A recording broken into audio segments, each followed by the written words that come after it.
저희는 지난 시간부터 이 학개서의 말씀을 함께 살펴보고 있습니다. 그리고 오늘이 학개서의 마지막 시간입니다. 아시는 것처럼 학개서는 딱 2장으로 구성된 성경입니다. 그래서 구약 오바댜서 다음으로 구약에서 가장 짧은 분량을 가지고 있는 성경인데요. 짧은 만큼 이 2장의 성경이 가지고 있는 메시지는 명확합니다. 돌아온 이스라엘 백성들에게 성전 재건을 촉구하는 하나님의 말씀인 것이죠. 지난주 학개서 1장을 통해 보았던 것처럼 귀환한 이스라엘 백성들이 이 예루살렘 성전을 재건하는 일을 제대로 행하지 못하고 있었습니다. 왜일까요? 여러분, 바벨론에 의해서 남유다가 멸망했고 그때의 많은 지식인들과 또 유다 사람들이 포로로 끌려갔습니다. 바벨론에서 포로로 살아가던 그들의 삶은 어땠을까요? 많은 노역에 시달려야 했을 것이고 그들의 삶 역시 순탄치 못했을 것입니다. 매일 밤 자신들의 고향 땅으로 돌아갈 날을 손꼽아 기다리면서 하나님께 기도하고 있었겠죠. 바벨론으로 유다 백성들이 처음 끌려오고 70년의 시간이 지나고 나서 마침내 그들은 고향 땅으로 돌아갈 수 있었습니다. 물론 그 가운데에는 바벨론에서 태어나고 자라서 이스라엘 땅을 한 번도 밟지 못한 사람들도 있었겠지만 말입니다. 그럼에도 불구하고 많은 사람들에게는 굉장히 감격스러운 순간이었을 것입니다. 이제 돌아가기만 하면 무엇이든 다 할 수 있을 것만 같은 그런 기분. 이 긴 포로 생활을 끝맺게 해주신 하나님께 감사하면서 정말 마음을 다해서 이제는 우리는 돌아가면 이제 하나님만 열심히 섬길 것이고 하나님만 마음을 다해서 사랑할 수 있을 것 같은 그런 마음들로 가득 차 있지 않았겠습니까? 무너진 성전을 재건하는 것 물론 힘들겠지만 충분히 감당할 수 있을 것만 같습니다. 포로로 강제 노역을 하는 것보다 기쁨으로 하나님의 성전을 지어가는 것이 훨씬 더 행복한 일일 테니까요. 그리고 이제 그들은 고향으로 돌아왔습니다. 그런데 여러분, 때로 우리도 하나님께 간절히 바라고 기도했던 우리의 기도의 제목들이 응답될 때, 또 하나님께서 우리 안에 정말 차고 넘치도록 말로 형언할 수 없는 그 은혜들을 우리에게 부어주실 때 우리도 이들과 같은 넘치는 감사와 감격의 고백을 할 때가 있습니다. 저 역시 그런 적이 종종 있었던 것 같습니다. 그럴 때 같으면 성경을 매일 하루에 앉아서 50장, 100장도 읽을 수 있을 것만 같고 매일매일 새벽 예배 열심히 나와서 1시간 동안 목이 터져라 기도할 수 있을 것만 같고 어떤 문제들이 나를 찾아온다 할지라도 늘 감사와 찬송이 넘치는 삶을 살 수 있을 것만 같은 그런 하나님 주시는 은혜와 감격으로 가득 차 있는 그럴 때 말입니다. 20대 초에 제가 교회에서 여름 수련회를 다녀오게 온 적이 있습니다. 수련회에서 은혜를 정말 많이 받고 당시에 저에게 있어서 제가 지난번에 한번 말씀드렸듯이 저의 가장 큰 기도 제목이었던 저희 부모님을 위해서 정말 열심히 기도하고 왔습니다. 그리고 이제 돌아오는 길에 내가 정말 끝까지 부모님을 사랑하고 기도하면서 이 두 분을 전도해야겠다. 이제 나는 포기하지 않고 기도하겠다라는 그 마음이 제 안에 가득 찼습니다. 굉장히 기쁘고 감사한 마음으로 정말 구름 위에 떠 있는 것 같은 마음으로 집으로 돌아왔습니다. 그런데 그 기분이 아주 잠깐이었습니다. 현관문을 열고 들어간 순간 집이 좀 많이 엉망이 되어 있었습니다. 부모님 두 분이 많이 심하게 다투셨더라고요. 그 모습을 보면서 제 안에 있던 은혜들, 그 다짐들이 한순간 와르르 무너져 버렸습니다. 끝까지 포기하지 않고 기도하겠다라고 했던 저의 다짐, 그 구름 위를 붕붕 떠 있는 것 같았던 저의 다짐은 한순간 공중으로 사라져 버렸습니다. 또다시 저를 찾아오는 낙심과 미움의 마음들이 저를 애워쌌던 기억이 있습니다. 그렇습니다. 여러분, 우리가 처해 있는 삶, 우리의 현실은 생각보다 녹록지 않습니다. 이 학개서에 나오고 있는 이스라엘 백성들도 비슷한 상황에 놓여 있었을 것입니다. 힘들겠지만 할 수 있을 것 같았던 성전 건축이 너무 어렵습니다. 이걸 방해하는 세력들도 너무 많고 이런 상황들이 계속되다 보니 어떻습니까? 결국 손에서 놓고 만 것이죠. 이런 배경 가운데서 학개 선지자는 이스라엘 백성들을 향해 다시 격려하기 시작합니다. 성전을 건축하라 라고 말이죠. 그렇게 겨우겨우 성전 공사를 다시 시작할 수 있었습니다. 이러한 배경에서 우리는 성전 공사가 시작되고 하나님께서 학개 선지자에게 주신 말씀을 함께 보게 될 것입니다. 오늘 우리에게 주시는 이 말씀을 통해서 당신의 백성들을 다시 일어나게 하시고 위로하시는 하나님의 은혜가 저와 여러분에게 있기를 소망합니다. 오늘 본문은 크게 세 부분으로 나눌 수 있는데요. 그 중에 첫 번째 단락으로 우리가 1절에서 9절까지를 함께 보도록 하겠습니다. 일곱째 달, 그달 21일에 여호와의 말씀이 학개 선지자에게 임했습니다.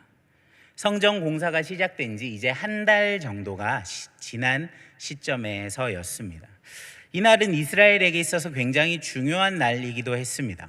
이 열왕기서 8장에 보면, 열왕기상 8장에 보면 이 솔로몬이 성전을 헌당했던 때가 이 일곱째 달이기도 했고, 또 이스라엘의 가장 중요한 절기인 초막절의 7일째가 되는 날이기도 했습니다. 여러분, 이 초막절은 이스라엘이 애굽을 떠나서 광야 생활을 하던 때를 기념하는 절기였습니다. 그리고 추수하고 저장하는 것을 기념하는 날이었기 때문에 이스라엘 백성들에게 있어서는 굉장히 풍성한 잔치로 보냈던 절기 중 하나였습니다. 3절을 함께 보겠습니다. 너희 가운데 남아있는 자 중에서 이 성전의 이전 영광을 본 자가 누구냐? 이제 이것이 너희에게 어떻게 보이느냐? 이것이 너희 눈에 보잘것없지 아니하냐? 성전을 짓고 있는 이스라엘 백성들 사이에서 이런 말이 나오고 있습니다. 세워져가는 성전을 보면서 이게 무슨 성전이냐? 아휴, 솔로몬 성전 때와는 비교가 안 되지 않는가? 어쩌다 우리 신세가, 어쩌다 우리 꼴이 이렇게 돼버렸단 말인가? 라는 탄식의 말들이 나오고 있는 것입니다. 누구에게서일까요? 바로 이 솔로몬 성전이 무너지기 전, 그 솔로몬 성전이 세워져 있던 그 모습을 직접 보았던 사람들입니다. 기원전 586년, 그러니까 바벨론의 포로로 처음 끌려가기 전, 이 솔로몬 성전이 무너지기 전 그 모습을 보았을 사람들은 지금 사건이 일어나고 있는 시점으로 보면 대략 70세 이상, 80세 가까이 되는 노인들이어야 합니다. 그런데 여러분, 당시 유다 공동체의 상황을 고려해 볼 때 이 정도 나이가 되는 사람들은 이 공동체에서 그렇게 많은 인원이 아니었을 것입니다. 굉장히 소수의 사람들이었지만 그들의 증언에 근거해서 이 새롭게 지금 올라오고 있는 이 성전의 초라한 모습을 보면서 이 노인들을 비롯하여 많은 사람들이 이 탄식을 내뱉으며 좋지 않은 영향을 받고 있는 것이죠. 앞으로 몇 년은 공사가 진행돼야 하는데 겨우 시작한 지 한 달 만에 이런 말들이 나오고 있는 것입니다. 결코 바람직한 일이 아니죠. 그래서 하나님께서 이들에게 먼저 말씀을 하십니다. 이것이 너희 눈에 보잘것없지 아니하냐? 그런데 여러분, 이 성전이 어떤 곳입니까? 하나님과 하나님의 백성이 만나는 곳입니다. 그리고 이 성전의 주인이 누구입니까? 하나님이시죠. 그렇다면 여러분, 이 지어지는 성전이 마음에 들고 안 들고는 누구의 선택이 먼저 되어야 하는 것입니까? 바로 하나님의 눈이 결정하는 것입니다. 하나님께서는 지금 세워지고 있는 이 성전의 초라함을 단 한 번도 문제 삼지 않으셨습니다. 우리 하나님께서는 이 당신의 백성들의 어려움과 궁핍함을 무시하면서까지 과거 솔로몬 성전 같은 화려한 그런 성전을 원하시는 분이 아니라는 사실을 여러분 기억하십시오. 우리 하나님께 중요한 것은 그 건물이 아니라 그곳에서 하나님을 찾는 당신의 백성들이기 때문입니다. 과거 중세시대 유럽에는 굉장히 크고 화려한 성전들, 정확히는 성당들이 많이 지어졌습니다. 지금도 여전히 남아있는 그 건물들을 보면 어떻게 당시의 기술로 저런 화려하고 거대한 대리석 건물을 만들 수 있었을까 하는 생각이 듭니다. 경이로움을 느낄 수 있을 정도죠. 하나님의 영광을 찬양하기 위해 만들어졌다라고는 하지만 그 건물들은 실상 당시에 교회가 얼마나 큰 권력을 가지고 있었고 얼마나 많은 영향력을 그 지역에 미치고 있었는가를 보여주는 잣대가 되어 버렸습니다. 그저 사람들의 눈에 보여주기 위한 이 과시용 건축물에 지나지 않는 성전을 과연 하나님은 기뻐하실까요? 이런 상황에서 하나님께서는 여전히 성전을 건축하기 위해 노력하고 있는 많은 사람들을 향해 위로의 말씀을 주고 계십니다. 4절입니다. 여호와가 이르노라 스룹바벨아 스스로 굳세게 할지어다. 여호사닥의 아들 대제사장 여호수아야 스스로 굳세게 할지어다. 여호와의 말이니라. 이 땅 모든 백성아 스스로 굳세게 하여 일할지어다. 내가 너희와 함께 하노라. 만군의 여호와의 말이니라. 학계 1장 13절에서 성전 건축을 다시 시작하기로 다짐한 이스라엘 백성들을 향해서 격려의 말씀을 주셨을 때와 마찬가지로 하나님은 지금 동일하게 이 백성들에게 말씀하고 계십니다. 3절에서 세워지고 있는 성전을 바라보는 너희의 눈에는 이 성전이 초라하고 볼품없어 보이고 이 지금 너희가 하고 있는 이 일이 아무 일 없어 보인다 할지라도 나는 이 성전의 주인이 될 나는 내 눈에는 그렇게 보이지 않는다라는 것이죠. 뿐만 아니라 하나님께서 5절에서 두 가지 사실을 추가로 말씀하시면서 계속해서 이들을 격려하십니다. 첫 번째는 이스라엘 백성들 너희들은 여전히 나의 언약 백성이다 라는 사실과 하나님의 영이 그들 가운데 여전히 머물러 있다라는 사실을 이들에게 알려주십니다. 앞서 말씀드렸듯이 초막절은 이 출애굽과 광야 생활에 어려웠던 상황을 재현하면서 그것을 기념하는 데 초점이 맞추어져 있었습니다. 그렇기 때문에 하나님께서는 이 초막절을 지나면서 여전히 출애굽의 사건을 기억하고 있을 백성들에게 바로 이 백성들이 출애굽을 할 그때부터 지금까지 변하지 않고 하나님이 함께하고 계시다라는 것을 말씀을 통해 알려주고 계시는 것이죠. 여러분, 그렇기 때문에 이 성전은 재건될 수밖에 없습니다. 그리고 이 성전이 재건된다는 것은 단순히 건물이 세워지는 것이 아니라 하나님의 함께함이 회복된다라는 것을 의미합니다. 현재 세워져가는 성전이 솔로몬 성전보다 보기에 못할지라도 그것은 아무런 문제가 되지 않습니다. 6절에서 하나님께서는 모든 세계를 내가 진동시킬 것이다 라고 말씀하십니다. 그리고 그런 일이 일어날 때 모든 나라의 보배가 모이게 될 것이다 라고 말씀하십니다. 그래서 지금 초라하고 이 초라하게 생각되어지는 이 성전에 하나님의 영광이 충만할 것임을 말씀하시는데요.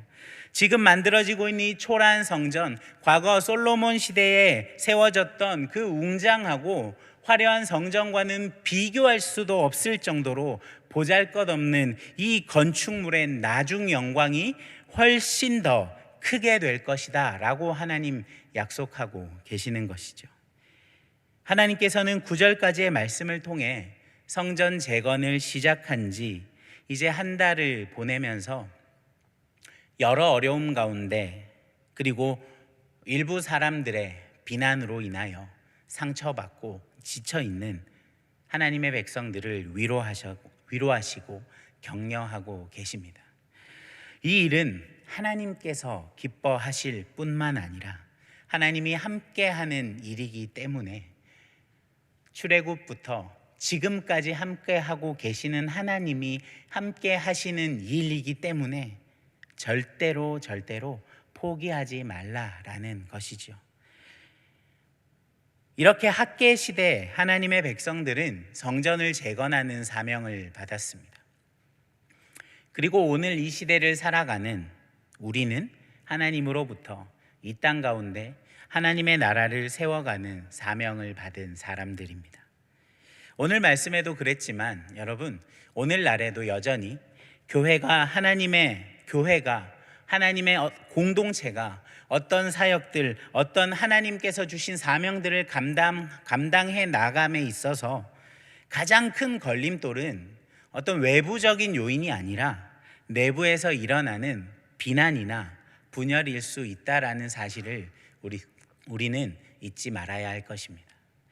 지금 저와 여러분은 어떤 사람입니까, 여러분?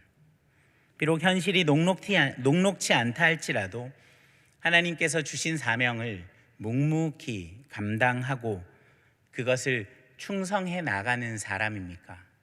아니면 지금 진행되는 일들이 별것 없고 보잘것없어 보인다라는 이유로 예전이 더 좋았는데 라며 혀를 차는 사람들입니까?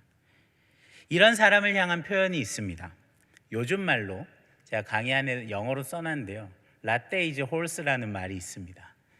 이게 좀 무슨 말인지 하시는 분들도 있을 텐데, 말만 하면 나 때는 이랬는데, 나 때는 그랬는데, 내가 너희만 할 때는 말이야, 내 때는 말이야 라는 말을 입에 달고 사는 사람들이 있습니다. 현재 그리고 미래가 아니라 그저 자신의 과거의 기억에만 머물러 있는 사람들, 그것도 자신의 과거에 스스로 미화한 영광스러운 기억에만 머물러 있는 사람들을 꼬집는 말이죠. 여러분, 우리의 기억도 거기에만 머물러 있지는 않은지요? 우리를 한번 돌이켜 봤으면 좋겠습니다. 여러분, 2000년대 초까지만 하더라도 교회는 참 좋았습니다. 교회가 가지는 영향력이 굉장히 컸습니다. 사람들은 그리고 교회에 많이 모였습니다. 그런데 여러분, 지금은 어떻습니까? 세상을 향한 교회의 영향력은 그때와 비교할 수 없을 정도로 줄어들었습니다. 교회를 향한 비난의 소리는 훨씬 더 커져가고 있죠. 교회를 떠나는 사람들이 점점 늘어가고 있는, 그래서 문을 닫는 교회들이 늘어만 가고 있는 시대를 우리는 살아가고 있습니다. 이러한 시대의 흐름 속에서 우리 역시 과거의 영광스러웠던 기억에만 붙들려 있어서는 안 된다라는 것이죠. 옛날에 우리 교회가 옛날엔 이렇게 참 잘 나갔는데, 소위 잘 나갔는데, 우리 한국 기독교가 과거엔 이렇게 잘 나갔는데 어쩌다 이렇게 되었나? 여러분, 그리스도인으로 사는 것이 만만치 않은 지금이지만 우리를 이러한 현실 가운데 살아가게 하신 하나님의 뜻을 받아들이고 우리에게 주어진 사명들을 한 걸음 한 걸음 묵묵히 감당해 나가는 것이 바른 신앙인의 자세가 아닐까 생각해 봅니다. 그리고 하나님께서는 이러한 어려운 시대를 살아가야 하는 우리에게도 동일하게 말씀하십니다. 스스로 굳세게 할지어다. 너희는 여전히 나의 언약 안에 있는 사랑하는 나의 백성이다. 그리고 나 여호와 하나님은 지금도 너희와 함께 있다라고 말입니다. 우리와 언제나 함께 하시고 당신의 언약을 신실하게 이루어 가실 하나님을 신뢰함으로 만만치 않은 현실이지만 우리의 마음을 굳세게 하여 우리에게 주어진 그리스도인의 사명을 이루어갈 수 있는 저와 여러분이 되었으면 좋겠습니다. 이어지는 10절에서는 이제 하나님의 말씀이 학개 선지자에게 다시 한번 임했습니다. 2장 초반부에 한번 등장했던 신탁이 지나가고 이제 2달이 지난 시점입니다. 그러니까 성전 건축이 시작되고 한 석 달 정도가 지난 시점이죠. 특별히 하나님께서는 이제 성전을 세워가고 있는 당신의 백성들에게 거룩에 대해서 말씀하십니다. 크게 2가지 질문이 나오는데요. 이 첫 번째 질문은 거룩한 제물이 다른 어떤 것들에 닿게 되면 그것이 거룩한 제물이 될 수 있느냐 하는 것입니다. 그리고 이 질문을 학계를 통하여 제사장들에게 하나님이 하고 계십니다. 질문을 받은 제사장들의 대답은 당연히 아니다 이죠. 그리고 13절에서도 시체를 만져서 부정하여진 사람이 거룩한 제물을 만지게 된다면 그 제물은 과연 부정해지는가 하는 질문이 나옵니다. 그리고 이 질문을 통해서 여러분, 하나님께서 하시고자 하는 말씀이 무엇일까요? 부정함, 그것은 아주 쉽게 전염이 된다. 그렇지만 거룩함은 쉽게 전염되지 않는다라는 이야기입니다. 거룩한 제물이 거룩하지 않은 제물과 닿는다 해도 이 거룩하지 않은 제물은 닿았다는 이유로 거룩해지지 않습니다.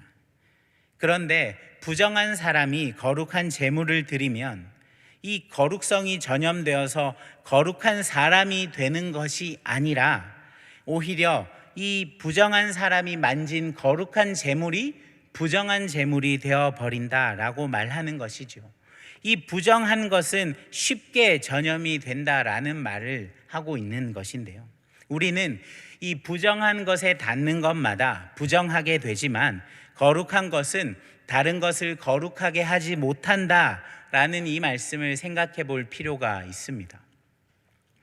이것은 죄인이 경건한 사람을 타락하게 하는 것은 너무나 쉬운 일이지만 거룩한 사람이 죄인을 거룩하게 만드는, 그 사람을 경건하게 만드는 것은 너무 어려운 일이라는 것을 우리에게 알려주기 때문입니다. 여러분, 우리가 죄인이라는 것을 어디에서 확인할 수 있습니까? 바로 이런 것들이죠. 우리에게 해로운 것, 우리에게 나쁜 것, 그런 것들은 누가 가르쳐 주지 않아도 너무나 잘 배웁니다. 그렇지 않습니까? 아이를 길러보니 이것을 더 확실하게 깨닫게 됩니다. 저는 아이에게 떼쓰는 법, 짜증내는 것, 이런 것을 가르쳐 본 적이 없습니다. 그런데 어디서 배워온 건지 정말 대단하게 이런 것들을 배워와서 적재적소에 때를 쓰고 성질을 냅니다. 이와 반대로 이것처럼 우리 경건의 습관을 만들어 가는 것, 우리의 삶을 하나님 보시기에 거룩하게 만들어 가는 것은 절대로 하루아침에 되지 않습니다. 말씀과 기도를 통하여서 우리 스스로를 훈련하고 말씀을 우리의 삶으로 살아내기 위한 수없이 많은 노력이 필요한 것이죠. 부정한 것들은 우리가 너무 쉽게 접할 수 있고 누가 가르쳐 주지 않아도 할 수 있지만 우리를 경건하고 거룩하게 만드는 것은 왜 이렇게 어려운지 모르겠습니다. 그렇지만 이런 노력들, 우리가 어떤 노력들, 아무리 많은 노력들을 해서 우리의 경건을 만들어 간다 할지라도 이것들이 하루아침에 물거품이 되어 버릴 수도 있습니다. 그렇게 죄는 호시탐탐 우리를 넘어뜨리려 할 것이고 우리를 거룩을 추구하는 삶이 아니라 죄를 가까이 하는 삶을 살도록 유도할 것이기 때문이죠. 그렇기 때문에 우리는 늘 매 순간을 말씀과 기도로 깨어있는 삶을 살아야 하는 것 아니겠습니까? 여러분 기억하십시오. 거룩은 쉽게 전염되지 않지만 죄는 쉽게 전염됩니다. 하나님께서 이스라엘 백성들을 향해 축복의 약속을 주시기 전에 먼저 하신 말씀이 이것입니다. 여러분, 거룩한 삶을 살아가기 위해 힘쓰는 우리가 되었으면 좋겠습니다. 아니, 힘쓴다라는 표현이 약하게 느껴질 만큼 거룩한 삶을 살아가기 위해 우리는 몸부림쳐야 하는 것이죠. 여러분, 지금 시대만큼 이 쉽게 전염된다라는 말의 의미를 너무나 잘 알 수 있는 시대가 언제인지 모르겠습니다. 지금도 하루에 몇십만 명이 이미 우리나라 인구의 4분의 1이 코로나 바이러스에 감염이 됐습니다. 이제는 어디서 누굴 통해 감염되었는지도 알 수 없을 만큼 어떤 사람은 마스크 잘 쓰고 있었는데도 코로나 바이러스에 걸리는 사람들이 있습니다. 여러분, 우리를 부정하게 만드는, 순식간에 우리를 부정하게 만드는 죄라는 것이 바로 이것처럼 우리 아주 가까이에 있습니다. 그리고 그것은 닿기만 해도 우리를 부정하게 만들 수 있는 것이죠. 사랑하는 내일교회 성도 여러분, 매 순간순간마다 우리는 그렇기 때문에 하나님께 가까이 나아가야 합니다. 거룩하신 하나님을 닮아서 우리의 삶도 매일매일 조금씩 거룩함을 향해 나아갈 수 있기를 소망합니다. 이어지는 14절입니다. 14절에 이렇게 기록되어 있습니다. 이에 학개가 대답하여 이르되 여호와의 말씀에 내 앞에서 이 백성이 그러하고 이 나라가 그러하고 그들의 손의 모든 일도 그러하고 그들이 거기에서 드리는 것도 부정하니라. 이것이 무슨 말입니까? 지금 성전을 짓고 있는 이스라엘 백성들이 부정하고 이스라엘이라는 나라가 부정하기에 이들의 손으로 드리는 것이 부정하다라는 의미입니다. 지금 성전을 짓고 있는 이스라엘 백성들 안에는 어떤 한 가지 커다란 착각이, 잘못된 생각이 자리하고 있었는데요. 그것은 무엇이냐면 지금 자신들이 이 거룩한 하나님의 성전을 세우는 일을 하고 있기 때문에 이 일에 동참한 우리도 거룩한 사람이다라는 착각을 하고 있는 것입니다. 그래서 우리가 이 일을 성실하게 완수해내는 것만으로 우리는 거룩한 사람이 될 거야 라는 착각을 하고 있는 것이죠. 그래서 하나님께서는 학개를 통해 분명하게 말씀하십니다. 성전을 완공한다 할지라도 이미 죄로 인해 부정해진 너희는 여전히 부정한 존재들이다 라고 말이죠. 그렇다면 이 부정한 이스라엘 백성들에게 필요한 것이 무엇입니까? 하나님의 은혜가 필요한 것이죠. 여러분, 때때로 우리도 이런 착각 속에 빠질 때가 있는 것 같습니다. 열심히 있는 모임에 내가 참여해 있는 것만으로, 정말 뜨거운 기도 모임 혹은 성경을 열심히 공부하고 읽는 모임이나 하나님을 향한 정말 은혜가 풍성하게 느껴지는 예배에 그 현장에 내가 있을 때 마치 나도 정말 신앙이 좋은 사람이고 정말 신실한 사람처럼 느껴지는 경우 말입니다. 그렇지만 여러분, 실상은 어떻습니까? 그 현장을, 그 모임을 벗어나면 여전히 그대로인 나를 보게 됩니다. 정말 중요한 것은 여러분, 내가 어떤 곳에 소속되어 있느냐, 내가 얼마나 열심인 사람들과 함께 있느냐가 아니라 나 자신이 하나님과 지금 어떤 관계를 맺고 있느냐입니다. 내 안에 하나님이 주시는 나를 거룩하게 하시는 그 은혜가 있느냐 하는 것이죠. 오늘 본문 속에 나오는 이스라엘 백성들은 그들이 거룩한 하나님의 성전을 세우고 있었지만 여전히 부정한 상태에 있는 사람들이었습니다. 그러나 하나님께서는 그들에게도 하나님의 은혜가 있다라는 것을 말씀해 주고 계시는데요. 15절에서 여호와의 전에 돌이 돌 위에 놓이지 아니하였던 때를 기억하라 라고 말씀하십니다. 성전 재건을 시작하고 공사가 제대로 진행되지 않고 멈추어져 있었던 그 때를 기억하라 라는 것인데요. 그때의 이스라엘 백성들은 성전 재건이 아니라 무엇을 했습니까? 자신들의 먹을 것, 입을 것, 그리고 마실 것을 채우는 일에 힘을 쏟고 있었습니다. 그랬던 결과가 무엇이었습니까? 16절에 이렇게 기록되어 있습니다. 20고르 곡식 더미에서 결과는 10고르, 포도주 틀에 50고르에서 20고르 뿐이었다 라고 말씀하십니다. 아주 흉작이었다라는 것이죠. 결국 하나님 뜻에 불순종하여서 인간의 목적과 인간이 추구하는 방향을 따라갔던 자신들의 힘에 의지한 이들에게 주어졌던 결과는 바로 이것이라는 것입니다. 그들이 아무리 수고해도 하나님께서 그들에게 은혜를 주시지 않는다면 그들의 수고는 헛된 것이 되고 마는 것입니다. 이스라엘 백성들이 고향 땅으로 돌아와서 수년 동안 경험했던 이 기근과 농작물의 피해는 결국 땅의 문제, 농사 기술, 농사 방법의 문제가 아니라 영적인 이유에서 비롯된 것이었던 것이죠. 그럼에도 17절의 기록처럼 하나님께 돌아온 자는 아무도 없었습니다. 이랬던 이스라엘 백성이지만 그들이 성전 공사를 진행하고 있으며 하나님의 말씀에 순종하고 있습니다. 그리고 하나님은 이제 그들에게 복을 약속하십니다. 18절과 19절에 그 약속이 등장하고 있는데요, 이 부분을 현대인의 성경으로 좀 쉽게 번역되어진 걸로 제가 읽어드리겠습니다.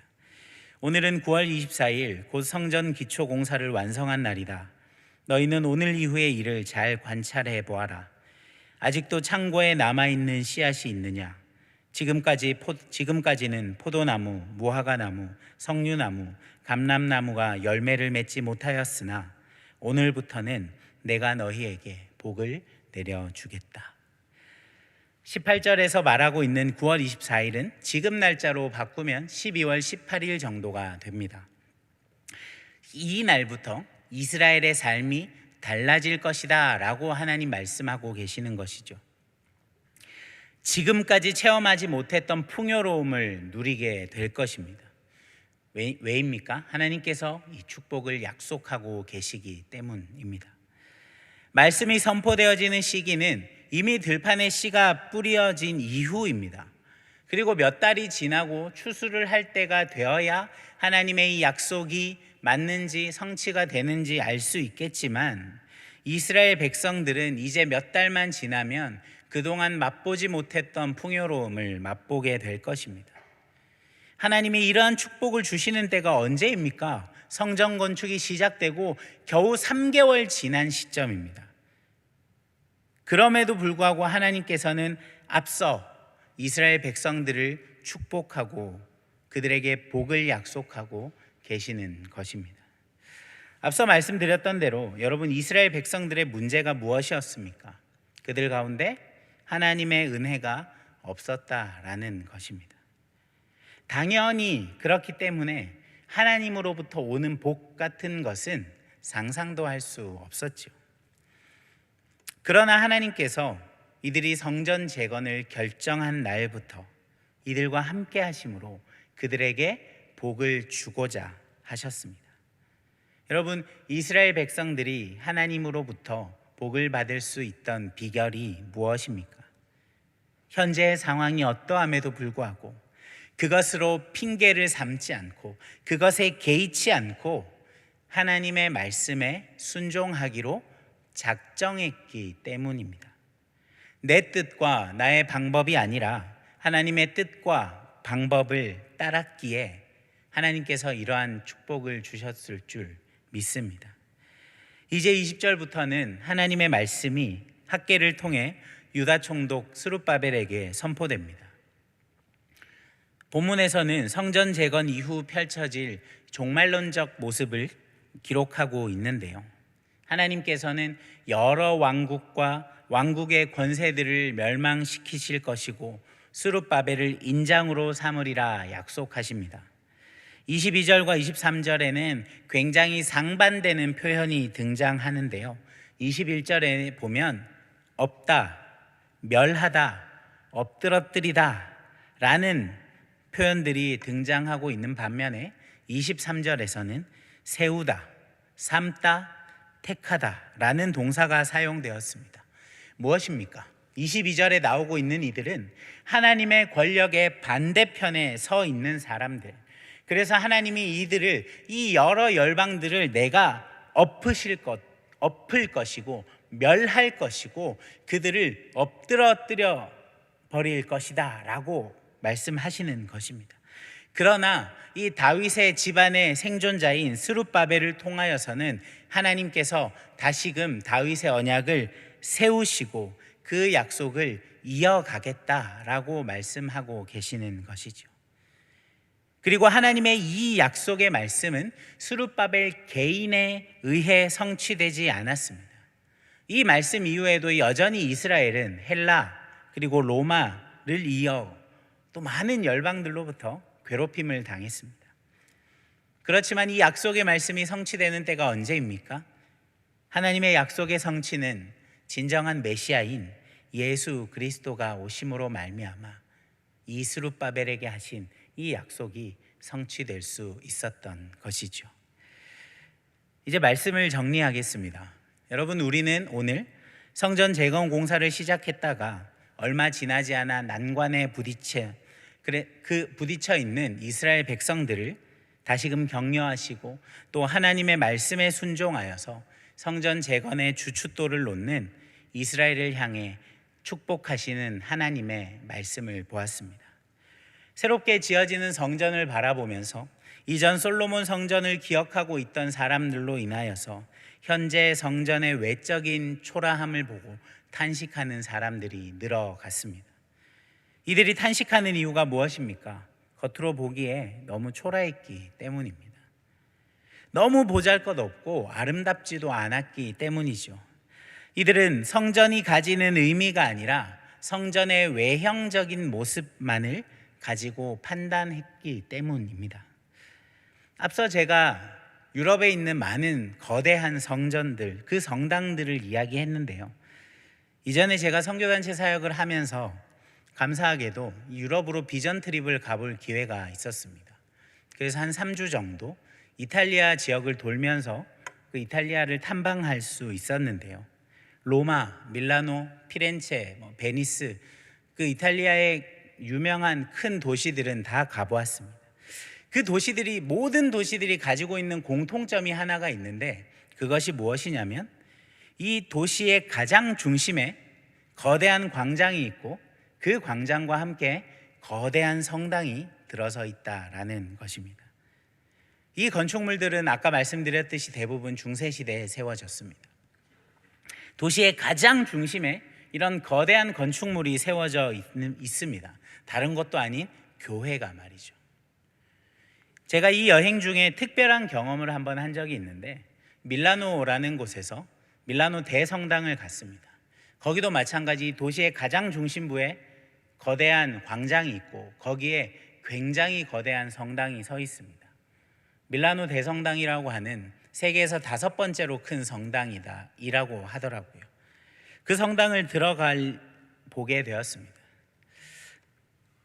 성당을 들어가 보니 앞쪽에 약 한 20명 정도 되는 사람들이 모여서 미사를 진행하고 있었습니다. 그리고 그 미사가 진행되고 있는 구역에 펜스가 세워져 있고 그 펜스가 세워진 곳을 제외하고는 사람들이 얼마든지 자유롭게 다니면서 그 성당 내부를 둘러보고, 그러니까 관광을 할 수 있게 된 것이죠. 그러니까 지금 같으면 우리가 예배를 드리는데 사람이 몇 명 안 되면 여기 앞줄 한 5줄만 이렇게 펜스 쳐놓고 예배 드리고 나머지는 사람들이 여기 구경 다니게 하는 것이죠. 하나님을 예배하기 위해, 하나님의 영광을 드러내기 위해 세워진 성당이 이제는 그저 관광 수입을 벌어들이는 도구로 전락해버리고 만 것입니다. 여러분, 그러면 우리 이 땅의 교회들은 여러분 어떨까요? 언제부턴가 교회들도 여러분 앞다투어서 크고 멋진 건물들을 세우는 것이 교회 부흥의 중요한 수단인 것처럼 여겨지고 있습니다. 그렇지만 여러분, 교회의 크기가, 그 건물의 거대함과 화려함이 절대로 우리의 신앙을 대변해 주지 않습니다. 금으로 화려하게 칠해진 너무나 아름다운 솔로몬 성전이 있었지만 그곳에서 하나님을 예배하고 하나님을 가까이 해야 했던 이스라엘 백성들은 하나님을 멀리하고 우상을 가까이 했습니다.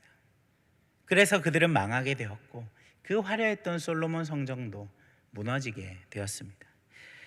하나님은 크고 화려하고 웅장한 건물을 원하시는 분이 아니십니다.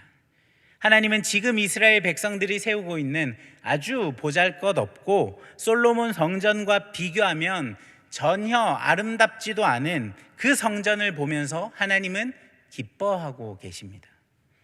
그리고 그 일에 순종하고 있는 이들을 향해 힘을 주시고 격려해 주고 계시는 것이죠. 무엇보다 중요한 것은 여러분, 성전이 얼마나 크고 화려한가가 아니라 그곳에 하나님을 찾는 깨어있는 하나님의 사람들이 있는가 하는 것 아닐까요? 참으로 귀한 일을 하고 있는 이스라엘 백성들이지만 여전히 그들은 자신들이 하나님을 멀리했던 죄인이며 부정한 사람들이라는 것을 인정해야 했습니다. 여러분, 거룩한 일을 하는 것과 내가 거룩한 사람인 것과는 별개의 문제입니다. 우리는 절대로 이것을 착각해서는 안 됩니다. 그렇기 때문에 우리 역시 우리의 삶을 하나님 보시기에 거룩한 모습으로 살아갈 수 있도록 힘써야 하는 것이죠. 왜입니까? 거룩은 쉽게 전염되지 않지만 부정은, 이 죄는 너무나 쉽게 우리를 집어삼킬 수 있기 때문이죠. 여러분, 죄가 무엇입니까? 하나님의 뜻이 아닌 나의 방법과 나의 뜻을 따라 살아가는 것입니다. 그렇게 살아갔던 이스라엘 백성들 앞에 놓여진 것은 결국 흉년과 재앙뿐이었습니다. 여러분, 방법은 단 하나뿐입니다. 하나님의 말씀에 다시 순종하는 것이죠. 그리고 하나님은 이렇게 초라한 현실 속에서도 하나님께 다시 순종하는 당신의 백성들에게 복을 주실 것이다 라고 약속하고 계십니다. 사랑하는 내일교회 성도 여러분, 오늘 학개서의 말씀에 비추어 우리의 현실을 한번 점검해 보면 좋겠습니다. 코로나 바이러스의 출현과 함께 교회의 많은 사역들이 축소가 되었습니다. 예배에는 많은 지장을 받았습니다. 교회는 어느 때보다도 많은 어려움을 겪어왔습니다. 벌써 3년째 이런 상황에 있죠. 이런 가운데 회복을 많이들 이야기합니다. 우리의 믿음을 다시 회복하고 예배를 다시 회복해야 한다고 말합니다. 맞습니다, 여러분. 회복해야 합니다. 그런데 여러분, 우리가 회복해야 하는 그 예배, 우리가 회복해야 하는 믿음이 무엇입니까? 많은 사람들이 이 현장에 모여서 예배당을 가득 채워서 예배하는 것일까요? 아니면 주일만 되면 사람들로 북적거리고 사람이 넘쳐나는 교회의 모습일까요? 우리가 회복해야 할 것이 무엇인지 우리가 잘 생각해 보았으면 좋겠습니다.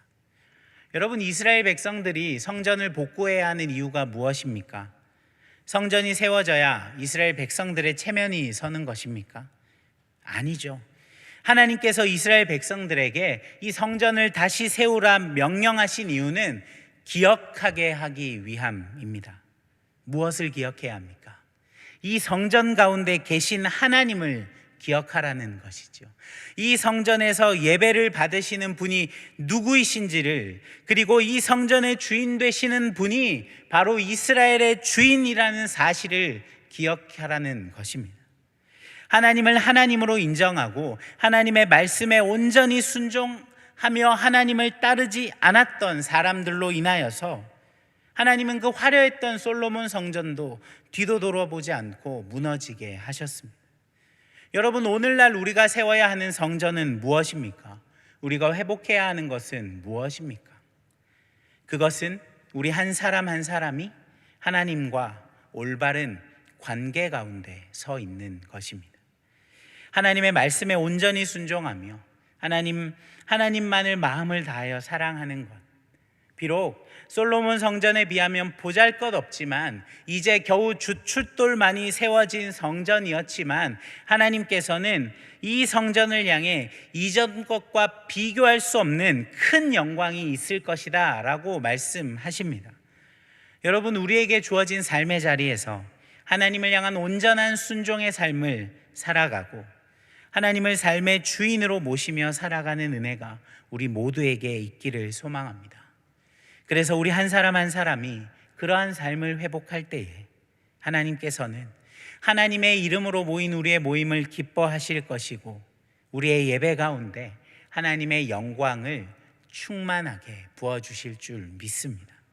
그러한 삶을 회복해가는 저와 여러분이 되시기를 소망합니다.